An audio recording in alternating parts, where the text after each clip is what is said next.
Comprendre. Le livre de la Genèse.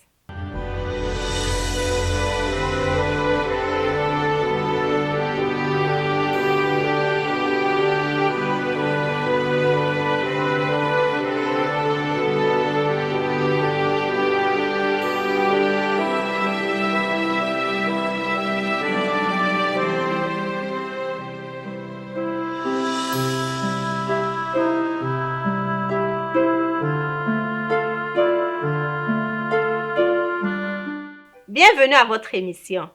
Notre étude d'aujourd'hui a pour thème Caïn et son patrimoine. La question du jour: Dieu punit-il les enfants pour les fautes des parents? Le monde entretient à bien d'égards une vision déformée du caractère de Dieu. Malheureusement, cette perception est due à une mauvaise interprétation qu'on fait parfois de la parole de Dieu elle-même. Dans le livre d'Exode 20, verset 5, Dieu dit: Moi l'Éternel, ton Dieu, je suis un Dieu jaloux qui punit l'iniquité des pères sur les enfants jusqu'à la 3e et la 4e génération de ceux qui me haïssent. Si c'est votre première fois d'entendre ce verset, vous pourrez être choqué. Cela est normal. J'ai moi aussi été choqué la première fois que je l'ai lu. Pour élucider la question, appliquons ce principe d'étude de la Bible qui recommande, devant un passage difficile à comprendre, de recourir à un autre plus clair. Dieu nous dit dans Ézéchiel 18, 20, « L'âme qui pêche, c'est celle qui mourra. Le fils ne portera pas l'iniquité de son père, et le père ne portera pas l'iniquité de son fils. La justice du juste sera sur lui, et la méchanceté du méchant sera sur lui. » Ce verset nous enseigne clairement que pour ce qui est du salut, chacun est responsable de ses actes et devrait en rendre compte au jour du jugement.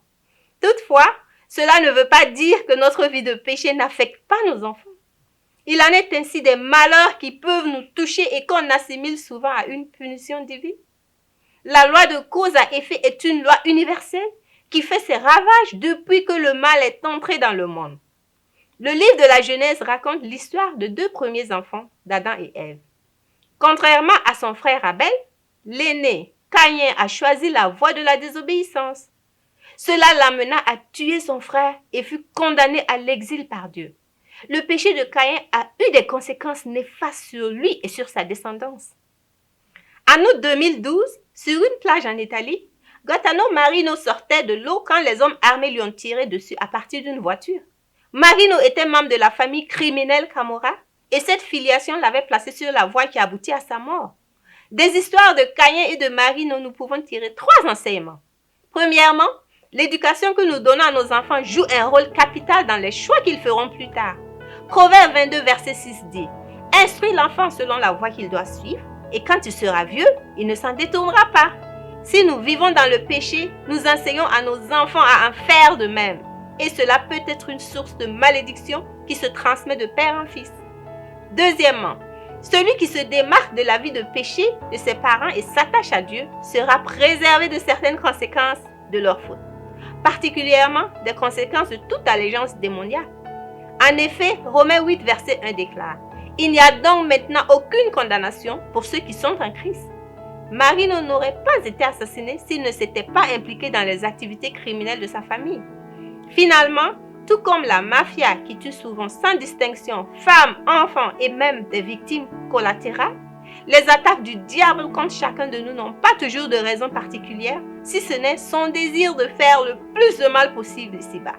Chers amis, quand Dieu punit, il le fait par amour, comme un père aimant, en vue de nous ramener à la repentance. 1 Jean 1, verset 9 nous assure que si nous confessons nos péchés, il est fidèle et juste pour nous les pardonner et pour nous purifier de toute iniquité.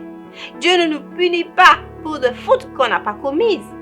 Que Dieu nous aide à renoncer au mal pour le suivre de tout notre cœur. Prions. Père très saint, nous te remercions pour cette grâce que tu nous fais d'étudier ta parole.